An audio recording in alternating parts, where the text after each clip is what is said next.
Welcome to the Sip Revolution podcast, your ultimate destination for navigating the world of alcohol without surrendering the sips you enjoy.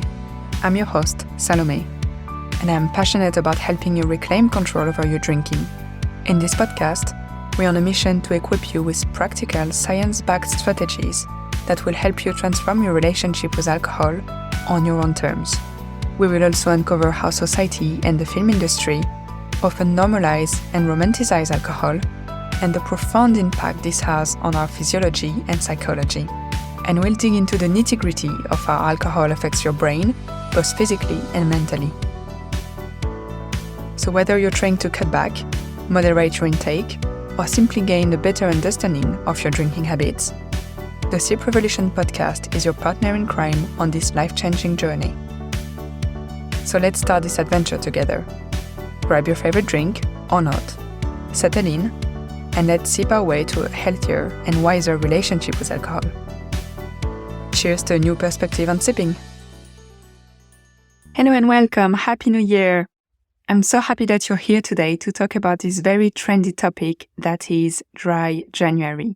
I have a love-hate relationship with this topic because when I first tried to do dry January back in 2018, I actually failed on day 2.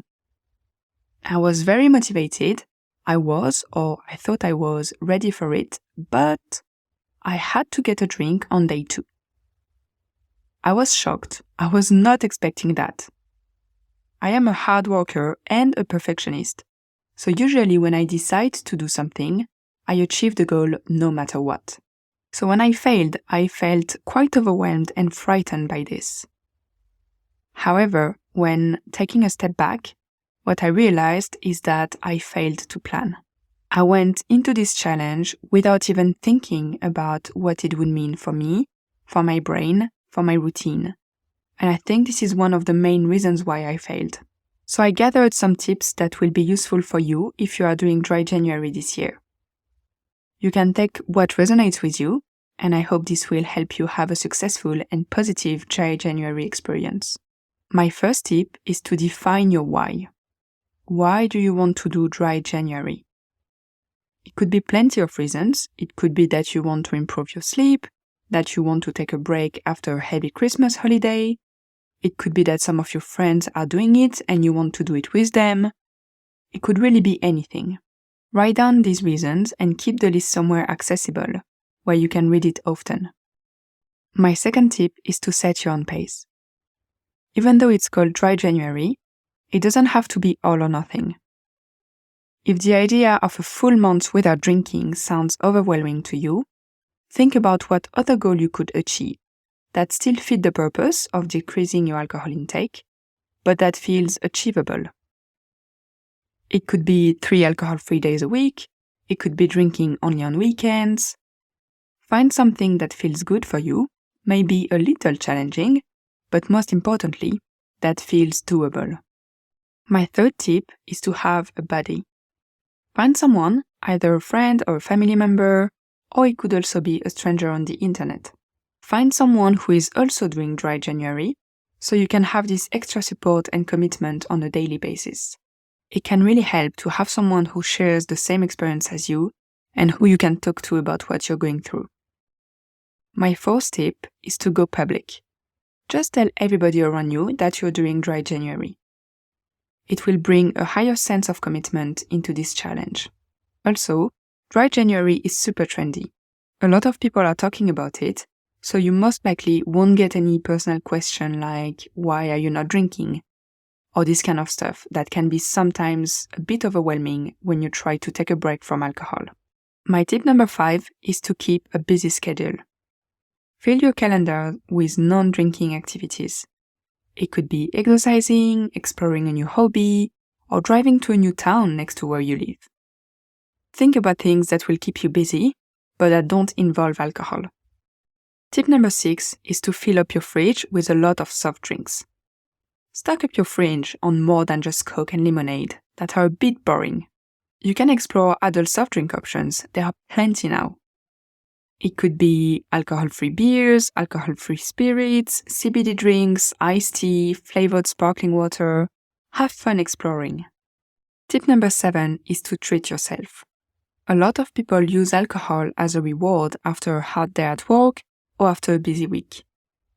This month, try to stimulate your reward system with small treats for each week completed, for instance.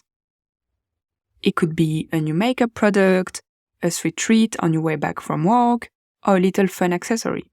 It doesn't have to be big things, but just a little object or activity to activate this reward system with something that is not alcohol. Tip number 8 is keep the habit, change the drink. Maybe you are used to having a beer or a glass of wine after work. You can do it almost on autopilot. You come back from work, you take off your coat, and you go straight to the fridge and pour yourself your favorite drink. I suggest that you keep the routine, so keep your wine glass, but you switch to an alcohol-free option. This way, you keep your routine going and the familiarity, which your brain will greatly appreciate. Tip number 9 is to save the money you would use on alcohol. Every time you resist a craving, or every time you go for a full day without drinking, put the money that you would spend on a drink aside.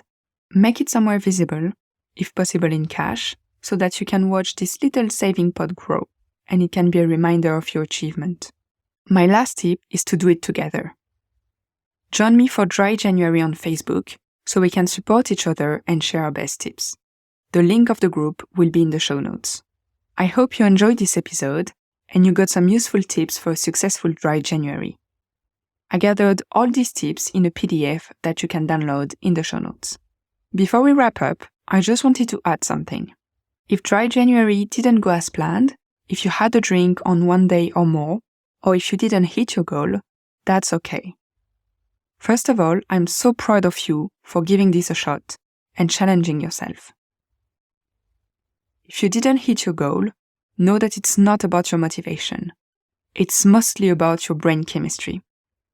If you want to learn more about what happens in the brain, I will leave some resources in the show notes. Thank you so much for tuning in. If you want to learn more about my story and the science behind moderate drinking, download your free handbook in the show notes. If you enjoyed this episode, leave me a rating or a review. It helps us reach even more listeners and transform lives.